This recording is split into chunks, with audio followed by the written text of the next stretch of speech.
It's not about escaping. We don't feel like it.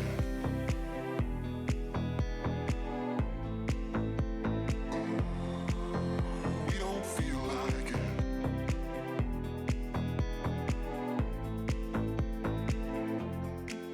'Cause we don't feel like throwing it all away.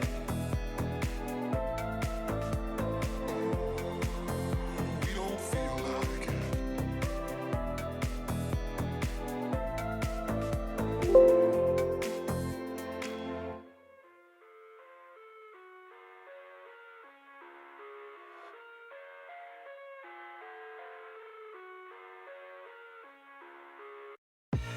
I live inside my own world of make-believe. Kids screaming in their cradles, profanities. I see the world through ice covered in ink and bleach.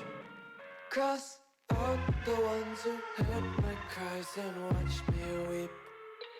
I love everything. Fire spreading all around my room. My world's so bright, it's hard to breathe, but that's alright. Hush.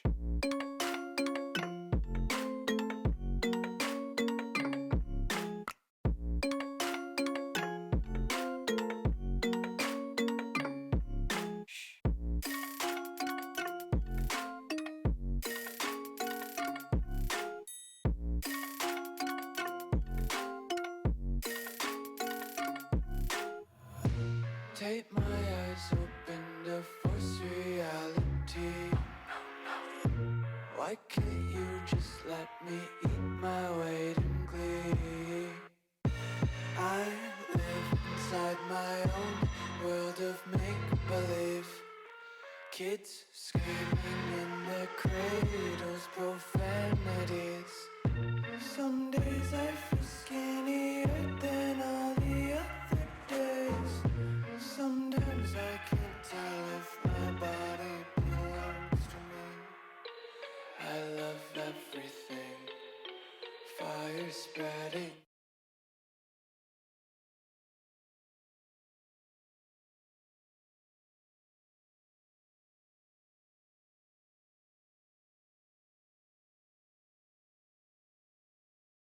Alrighty, we are back. Quick sound check.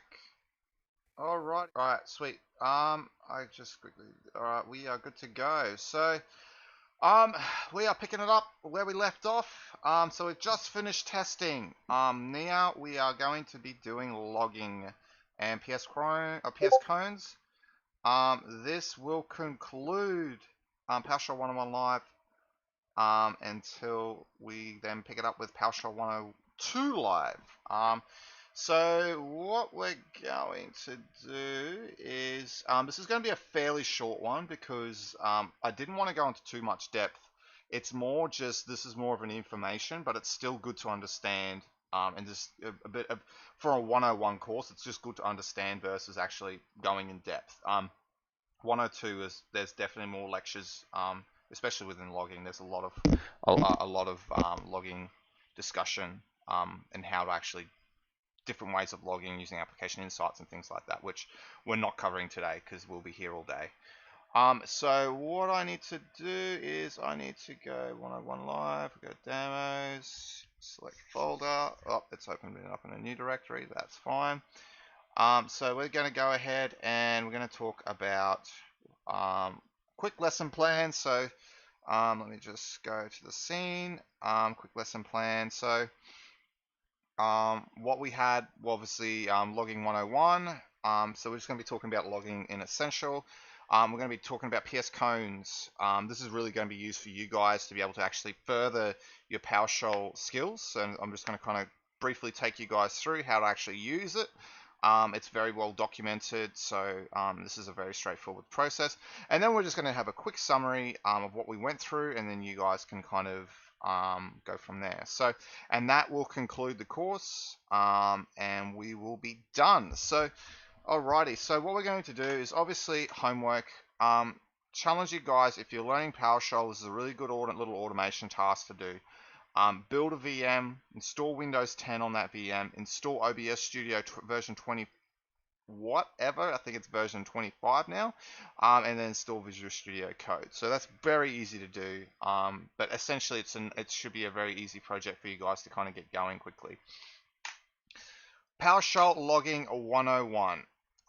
So if unit tests are the equivalent of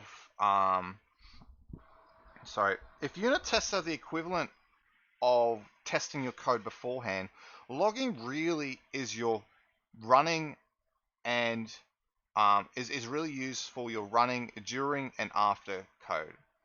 So essentially, you will run unit tests. Think of it as like an aircraft. You're going to basically test your aircraft before it flies, but at some point you're going to have to fly it. Now, while the plane is flying, you probably want to collect metrics on, how the plane is flying and all that information, fuel pump flow rates, turbine, and all that kind of jazz to be able to actually improve your product. At the same time, if something goes wrong, your logging needs to be in place. Logging needs to be in place to find out what went wrong and how to fix it. So if there was an engine, so if recently, or it was a couple of years ago, we had some A380s where the engine would basically blow up. And what happened was that basically it was a turbine. Obviously they're spinning so quickly, and one of the blades just shattered and went through the chassis. So, and I think it was due to there was issues with the way that the turbine was but essentially there was a defect in the engine. And the thing is that there was tons and tons of data that was getting sent to Boeing at that point in time. So most of them had a pretty good idea of what was going on with the plane before the pilots did. Now, admittedly, there was a lot of data coming through, but at the end of the day, though, and obviously you can look out the window and you can see an engine's blown up. But at the end of the day, when you have some sort of malfunction, having logging in place is really important to be able to, one, reproduce the issue, but two, to be actually able to understand why that issue occurred. And we're going to talk a little bit further about this. So what we're going to do is we're going to talk about the 4 W's that I kind of coined the term the 4 W's. Who, what, when, and where. When you're making an event, you need to be able to answer these 4 questions without any sort of you need to be able to answer these 4 questions in every event you write. So the first one, the action targeted against. If you're targeting a user, who is that? If it's a machine, what machine are you running it on? If you're targeting a file, it needs to be the action that you want to target against. This is really important. If you're basically invoking an SQL query or something like that, pass the SQL query that you're running in that. It sounds ludicrous, but the amount of information that you provide, it makes troubleshooting so much easier. If you provide a minimal amount of information, the less information you provide, the more troubleshooting you're going to need. The more information you provide, the less troubleshooting you're going to need. And the reason why is because you can look at it and articulate, okay, I'm running this SQL query, and for some reason, the SQL query has a null value in it.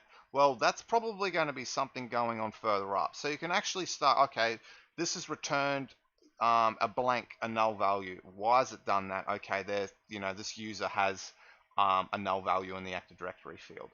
So that's kind of like how that information helps you be able to articulate it versus sticking a debugger on the actual code and going, all right, step.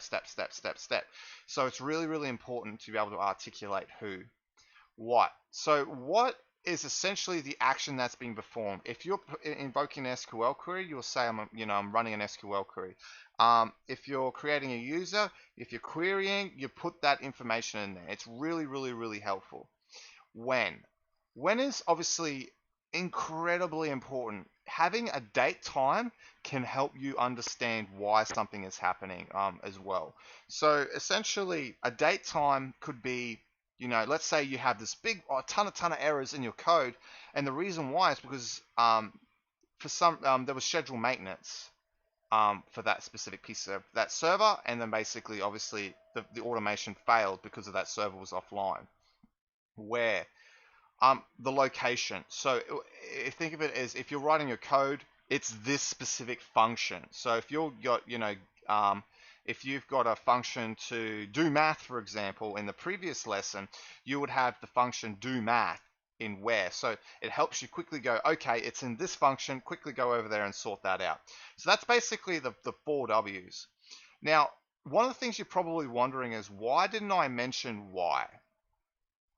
Now, the reason why is because it's because the 4Ws will actually help you answer why. If you've provided all that information, why should be able to be easily answered. There's been times where I've had that lack of information, and I've seen where you have $error pipe to out file.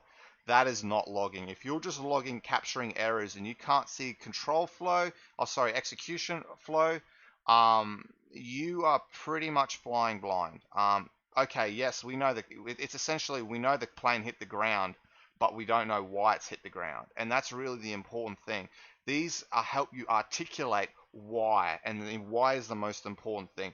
And this can save you many, many hours of troubleshooting, especially when especially when the situation occurs where it's a really intricate error.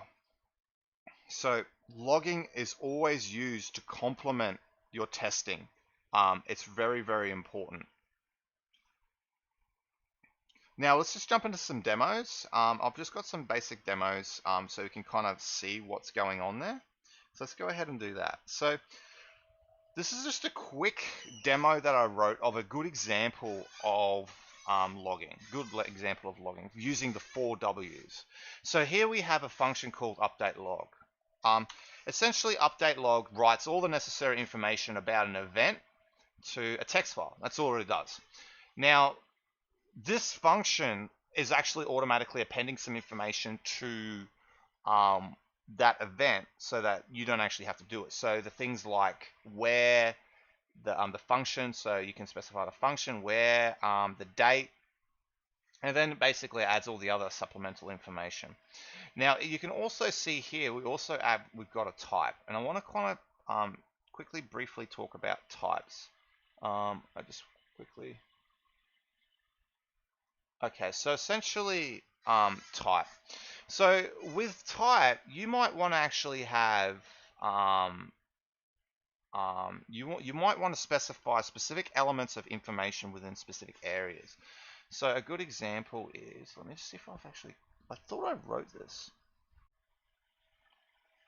Okay, yeah, I did. So essentially you can determine what information you want to write where. This helps with filtering. You do not want to you don't want every piece of verbose information if you don't need it. If you need verbose information, then you can filter for verbose information. It's really just aids filterability. That's the reason why we do it.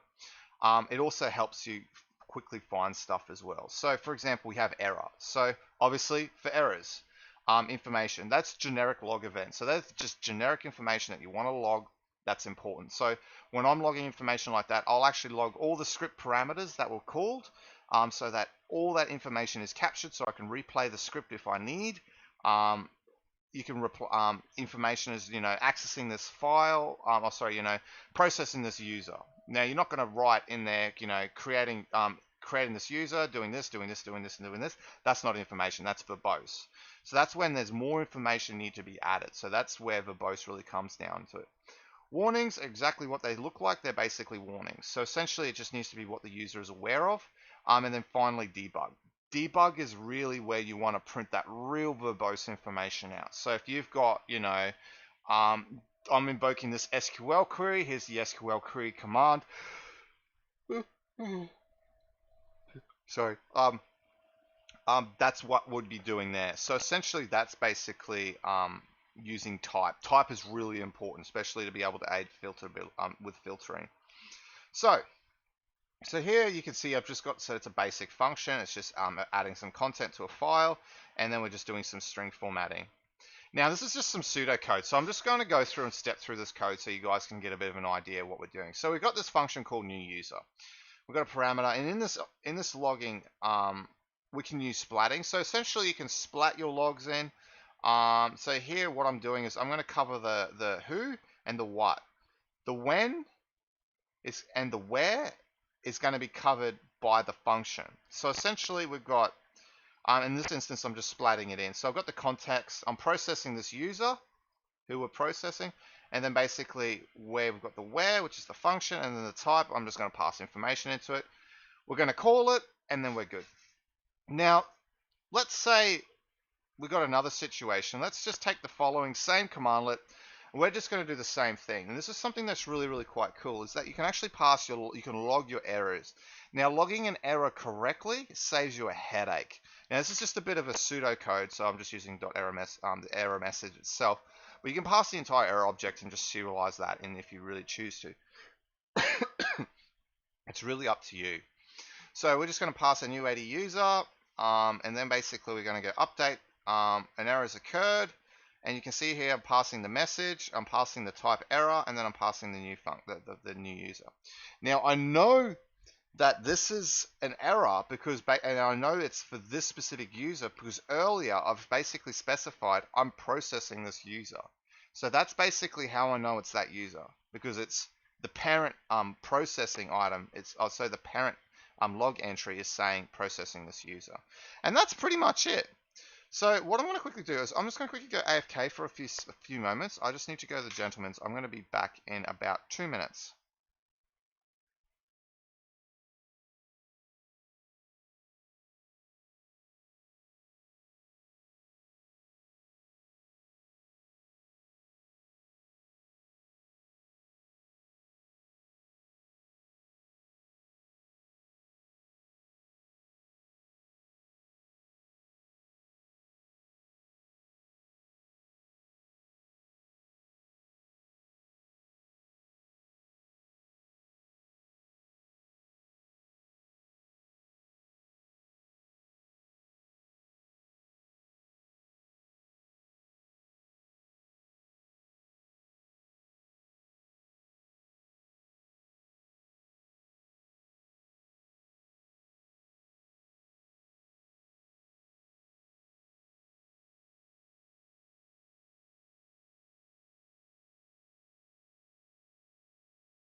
All right, I'm back. Okay, so essentially what we have here is, let's talk about the Windows event log. So as a base starter, the Windows event log is a really, really useful place to log to, because as a sysadmin, most people will go to the event log to do their logging.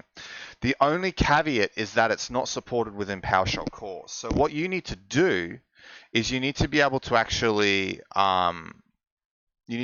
create an implicit or a remote session, import that remote session, and then to your local PowerShell 5 box, and then run that. So that's the best way to do it. But I say it's not the cleanest way, but that's really the way you have to kind of access event log in PowerShell core. But the biggest thing about accessing the Windows event log is obviously it's the central place, and that's really the key benefit for people and why they actually like logging to the event log. There are other places you can log to, so you can log to obviously local files, you can log to syslog or Greylog, things like that. You can log to other third-party products like application insights. So that's one of the recent functions that I wrote that can log to application insights really quickly. So these kinds of pieces of functionality is really, really handy and they really allow you. You can do different things. So, for example, with Windows Event Log is really good, but the problem is you're constrained to a machine. So, if you've got an actual farm of PowerShell servers which are doing different things, and they're using, let's say, hybrid runbook workers through Azure Automation, then it probably is not the best place because the machine is just it just exists as it's technically stateless, and so it actually makes more sense to log to a centralized logging point, so like application insights and things like that. But at the same time, though, you don't want to be logging extensive scripts in Windows Event Log. So you probably want to log your key errors when your script started, things like that. So what you could do then, obviously, you need to use a file to actually log that more verbose information there. And then that really extends out where people might use start transcript. Not a fan of start transcript for logging because I personally believe that it's more for record keeping than logging. Logging is actually an event versus just a record. And you could also use CM trace. That's another type of logging standard, which has obviously there's CM trace functions out there that allow you to log in CM trace format. So there's or SMS trace as well. So essentially, there's many different ways you can actually log. So, but in this instance, let's just have a look at Windows Event Log. So when we run get command, we can see all our events. We can see all the commandlets that are associated with event log. So what we're going to do is let's have a quick look at the event log. I'm just going to open up PowerShell in the IC, and we're going to have a quick squiz at it. I'm just going to zoom that in. Let's go have a look. So let's go ahead and run get event log first, and let's just have a look at what's inside here. So you can see here, get event log is going to get the events in the log. We'll return a list of event logs on the local remote computer. So it's very just standard event log stuff. So what we can do here is let's just run get event log, and let's just get a dump of all our logs. That's fine. So let's go ahead and run that. Oh, actually, no, we're going to actually need to specify a name. That's fine. So let's do that. So specify the log name. So you can see here we've got all our logs. I'm just going to Control C it because we don't want to run out of there.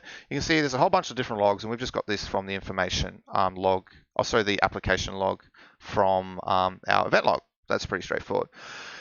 So what we're going to do is let's just do a quick write. Let's actually quickly write to the event log. So you can use write event log to do this. So I'm just going to copy and paste the code here so you can see I'm logging the log name. So essentially that's the target log name that we're going to use. I'm going to use the entry type of information, so the type info, the category ID, and the event ID. We can just select to be one. The event ID is really used for, you can have custom event IDs for different actions. And then we have a message which is going to say hello world, and then my source is going to be my app. So let's go ahead and run this. It's going to work because I actually have it. Now, this wasn't going to work, but I actually have to clean this up. 2 secs. This wasn't supposed to, actually we can just change it. We'll just call it another app. So we'll just do it this way because I actually tested my code and already have created it, but you'll see what I mean. So when we create an event and we don't specify, when we have a source that PowerShell or the event log is not aware of, you can't actually use it. You actually have to register the source before you can go ahead and actually log to it. So what we have to do here is we have to actually register the source. So I'm actually just going to go ahead and do that. So here we've got the command new event log, and we're specifying the source, and we're just going to call it another app, and we're specifying it can log to the application. So essentially, when you specify the log name, you can say I want it to be application, security, whatever, but essentially it just says, hey, I'm authorizing this specific app to write to the event log. So let's go ahead and execute that. Oh, okay, we need to run this as an elevated write, so let's go ahead and do that. So I'm just going to run PowerShell as admin. We're going to do that. So now we've run it as an admin. Let's go ahead and do this again. So let's go ahead and rewrite to the event log. And you can see here now we've got we've actually have it successfully right. Perfect. So let's actually have a look at what's in there. So let's go have a quick look at this. So you can see here, there's my source, another app. That was my first attempt because it was in my app. And you can see the message was hello world. Now let's actually go have a quick squiz in the event viewer and we can actually have a look at it. So let's go have a look at that.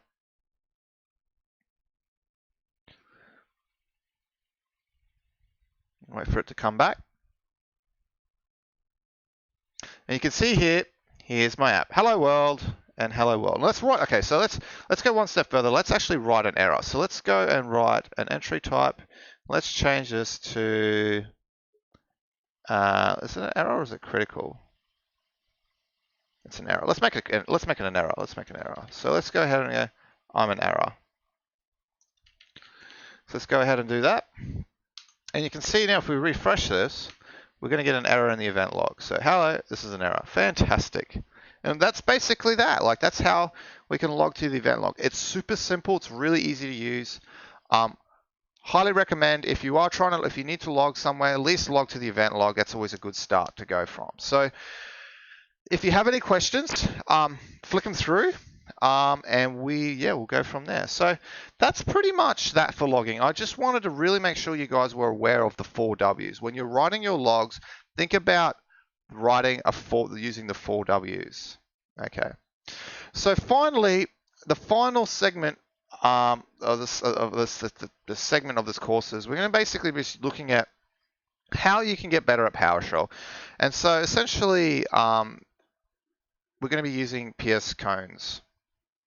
Now, this PSKoans was a module written by Joel Swallow. He's actively supporting it. It's very, very popular. And the goal is to basically learn PowerShell by asking a series of questions. That's really it. Each cone, which is a question, is represented by a failing pester test. And obviously we can go and visit it. So essentially you get a whole bunch of different tests and you need to correct the test so that you, with the correct answer to be able to actually pass it. It's a very cool way of actually learning PowerShell.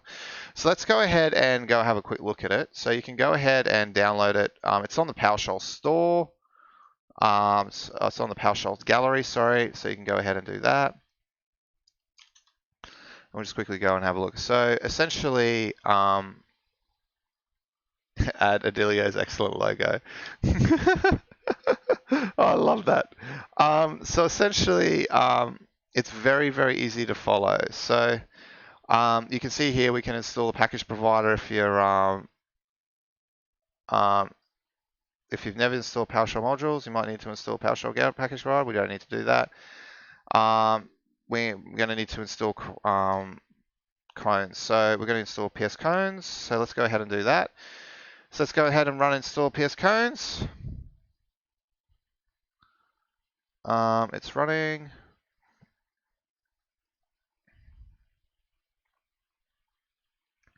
Ah, it's already installed. Okay, what we're going to do, I'm just going to quickly clean this up. I'm just going to quickly remove it because I actually don't want it there. Windows PowerShells. Where is it? Documents. It's going to be C users. Michael Zanata. Documents. PowerShell. Modules. PSKoans. So I'm just going to go ahead and remove it so we can actually do it from scratch. We'll just install scope current user.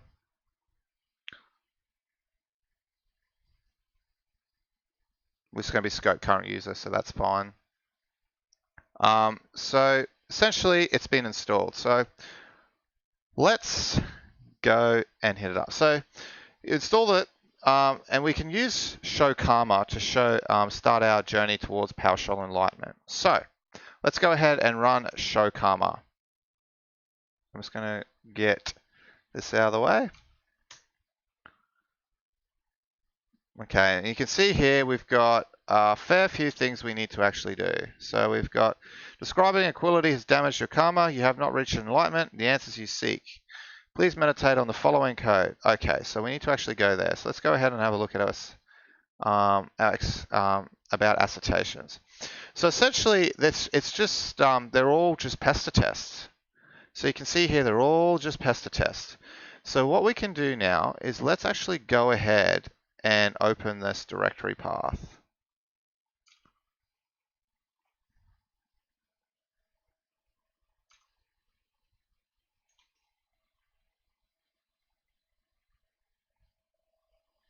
And you can see here we've got a whole bunch of, oops. We've got a whole bunch of different tests. So I'm actually just going to do this. So we got foundation. So we're going to go, we've got a whole bunch of different tests. So let's just focus on, we're just going to do measure karma again.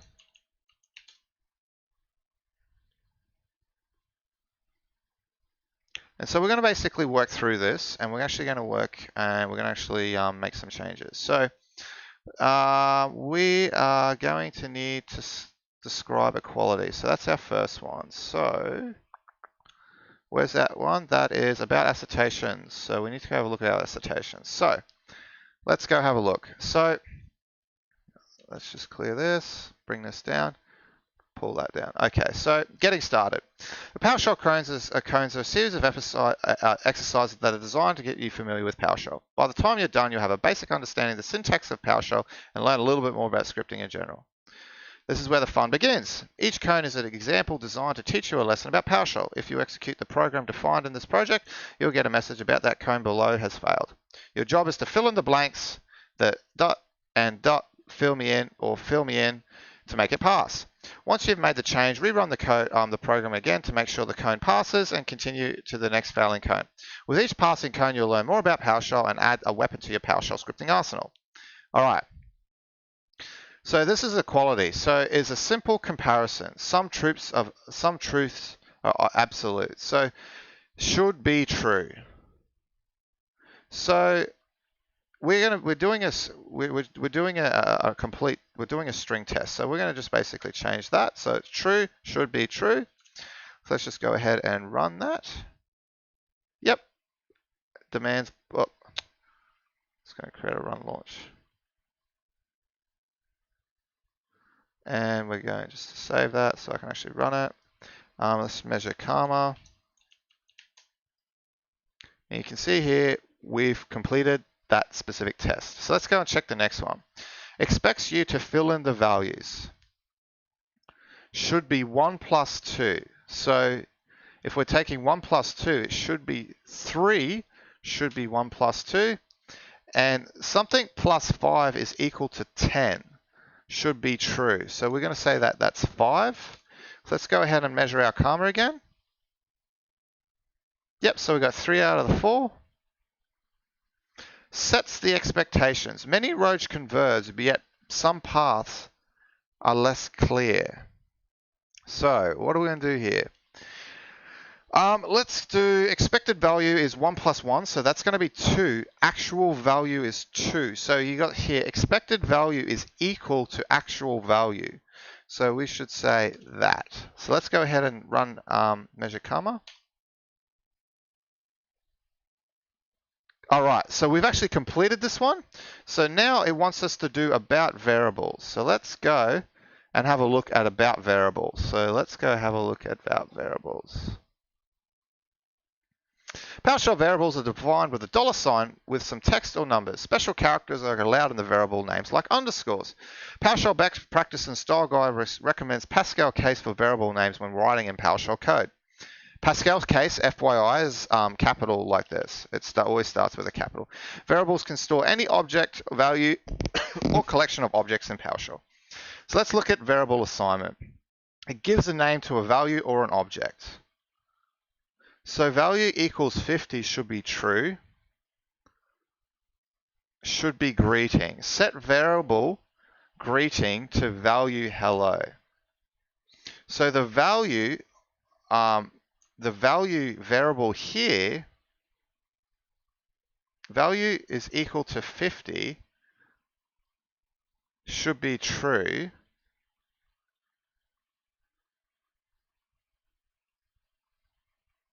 So value is equal to 50, that's fine. So 50 is equal to 50, that should be true. And then should be greeting. So this should be hello, like so. So let's go try that. Let's measure our karma.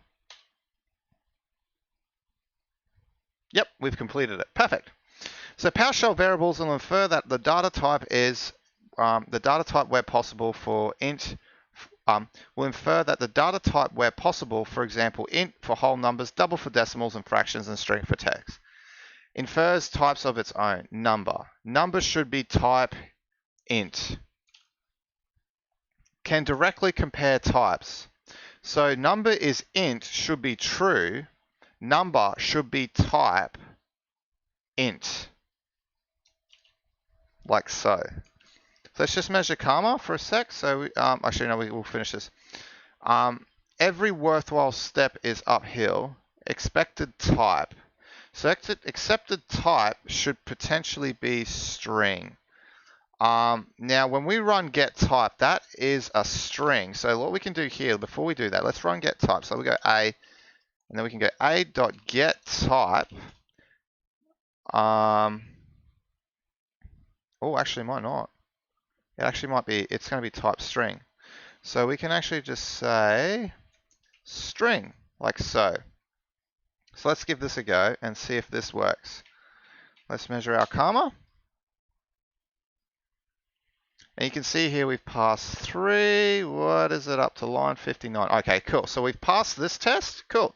So let's go to our next one. Allows types to be explicitly set. So a well-defined container defines the shape of its content. So we've got an explicitly declared number of 42. A restricted container may hold different items. Its contents may choose of its own kind or may be chosen for them. So we've got string is explicitly typed string. Now this is interesting because it's explicitly typed, though I think it actually will be a bool. It would be a boolean, wouldn't it? I'm intrigued now. What would it be?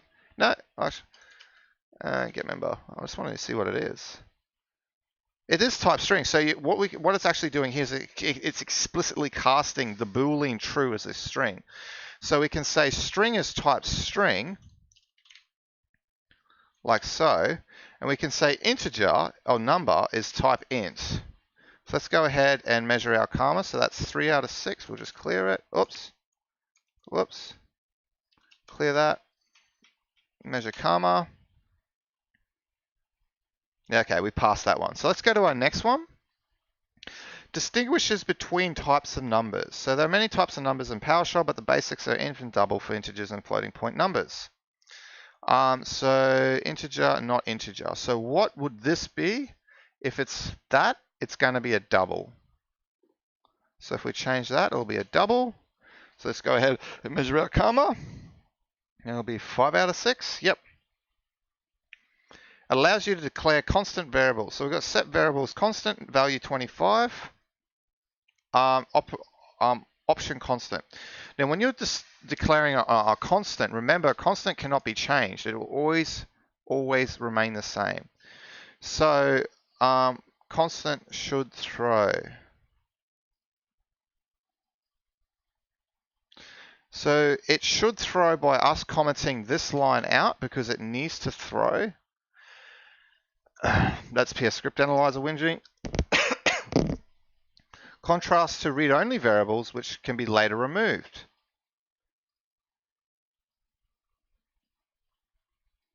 So let's go ahead and run that. Let's just measure our karma. And that should be 6 out of 6. Yep, perfect. So essentially, a constant cannot be changed where a read-only variable can be removed and then re-added back. So that's really quite cool. All right, so let's do a couple more because I'm going pretty hard now. So we're going to now about functions and script blocks. Let's go have a look at that. About functions and script blocks. So now we've seen the basics of variable assignment and typing. Let's look at basic examples of functions and how they operate. A script block in PowerShell essentially is an unnamed or anonymous function, which can be assigned to a variable, even later assigned to a name if is needed. So an app name eases the transition to abstraction. A PowerShell function names are in the convention of verb noun. So yeah, we can run get verb. So we're going to use get number. Yep, and we'll write output 20 and write output 42. And you can write multiple outputs. We've got get return number. So along return statement causes all our previous declared to be sent along with the output passed to the return statement itself and then ends the function. So what we need to do is we need to return something. So we can return get number. Let's do that. And get drop number. And like I said, and this is something we covered before. So by default, you don't actually need to include write output. It will actually do it by default. So here we have should be get number.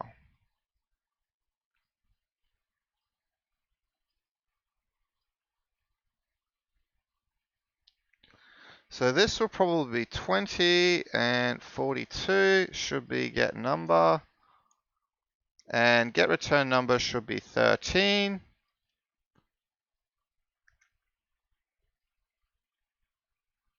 Actually, no, it should be 13. And should be get drop number. 12 should be get drop number. So let's just measure our comma.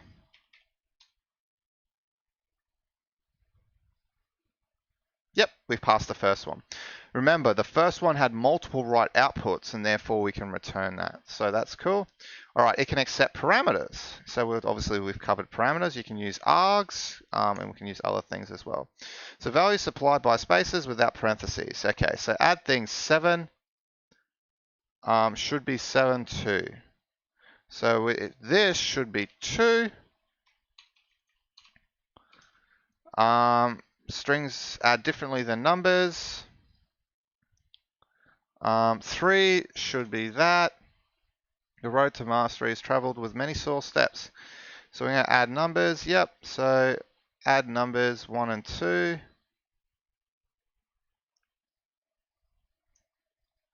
That should be 8. Oh, hang on. Should be add things 1, 2. That should be that. Yeah, it shouldn't be 3. It should be 1, 2 like that.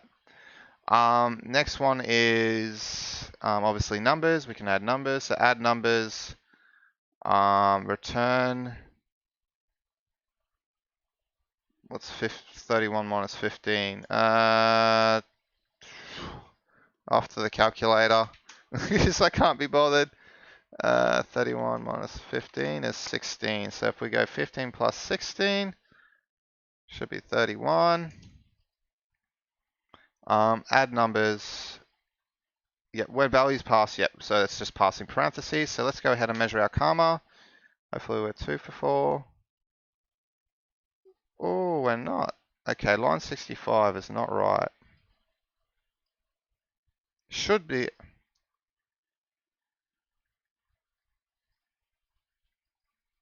That should be 1, 2. I'm just going to measure comma again.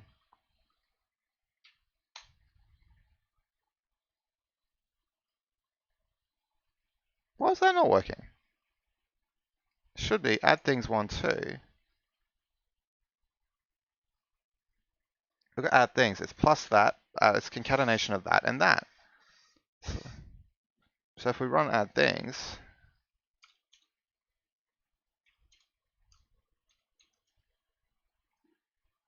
I'll just call that in the memory. Really? Oh, no, it's right, because it's casting as type. So when you're passing it in, it's automatically casting as a type, as a type integer. Derp. So essentially, if you have it explicitly declared as a string, then it will be type string. So this needs to be 3. That makes sense. Okay, so let's just quickly measure comma again.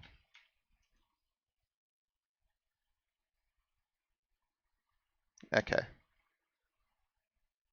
Okay, cool. So we're now on line 97. So measure string muffins. Okay, so declaring parameters is a way we can use more advanced techniques and to cover about advanced functions. Yep. Works similar to a simpler technique, which values can pass the same way as position. So we've got measure string hello should be 6. So the function of measure string is it's going to return the length. So it's going to be 1, 2, 3, 4, 5, 6. So it should be 6. Hang on. 1, 2, 3, 4, 5, 6, 7. It's 7, not 6. Let's go ahead and remeasure. All right, we've got 3. All right, let's keep going. So now we've got script blocks. Script blocks can be used to group commands without defining a function. They can be used for various things, most commonly for parameters and defining a sequence of actions that can be executed multiple times. That's pretty much a great summary of it. So we've got an anonymous function, which is just a script block. This is a script block that throws an error. Sometimes you want to just watch things burn in the console to stream red errors. So you can use the invoke. So essentially, if we want to call this one,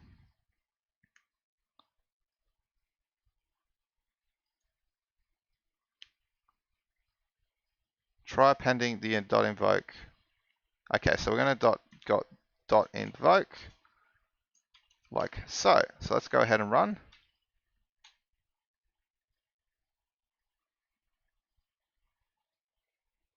Yep, okay, and we're done.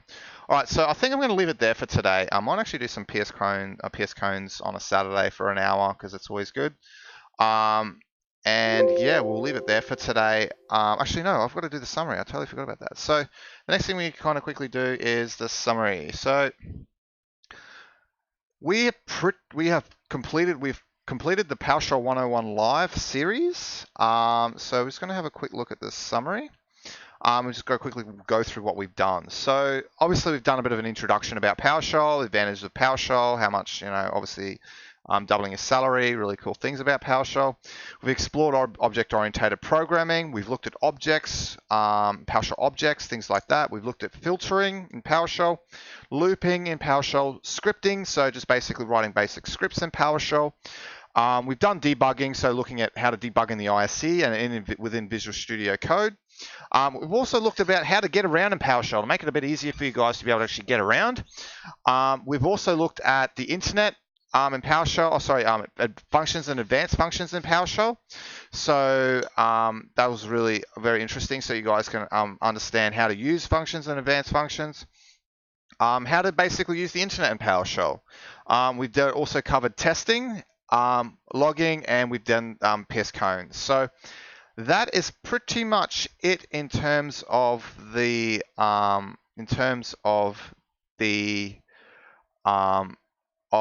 course. And if you've been watching for this long, thank you for watching. I hope you've enjoyed it. If you have, make sure you leave a comment. Just say, hey, yep, loved your content, and we will go from there. But PowerShell 102 won't be covered until after April next year, because I do need to write my talk for PS Summit. So I'm going to be spending a bit of time writing my talk, and then obviously for PowerShell 102, throw your suggestions. Let me know what you guys want for PowerShell 102, and we can definitely look at incorporating it. So it's going to be a lot more advanced stuff. So logging will be recovered. We'll be looking at, hey, how do we actually use logging effectively? We're going to be looking at different types of logging. So it's going to be a lot more advanced stuff. Obviously refactoring code, things like that, making your code more, writing better code, all those kinds of bits and pieces. So I think we're going to basically, I think there's not really much else to mention. I will be streaming on Tuesdays. I might be streaming on Saturdays, and we'll just do some more PSKoans because it's easy watching for everyone. They can kind of just follow along what I'm kind of doing, and I'll just explain what I'm doing. And we'll just kind of take it from there. But if you guys have watched it this far and you loved it, make sure, like I said, you leave a like. It is all been simulcast to YouTube, so you can go to the Brisbane PowerShell user group. User group, and if you want to replay any content, it's all in there. I've got it on a playlist, so you guys can jump in there and watch that as well. I'm just waiting for YouTube to kind of catch up so I can actually drop the link in so everyone can kind of grab it. So yeah, that's pretty much it in terms of PowerShell 101 live. So I hope you guys enjoyed it. If you did, yep, that's all cool. Make sure you leave a comment, and yeah, we'll go from there. So Before we go, I'll just quickly paste that in. So that's the links to the actual playlist for PowerShell 101 Live. So you guys can just have a bit of a looky in there and go from there. So yeah. So anyway, guys, thank you so much. I hope you enjoyed it. I hope you took something home from the series. And if you did, make sure, leave a like, all that kind of stuff. And yeah, I'll see you guys around. I'll be basically streaming next week. And yeah, thanks for watching the series. Anyway, bye for now.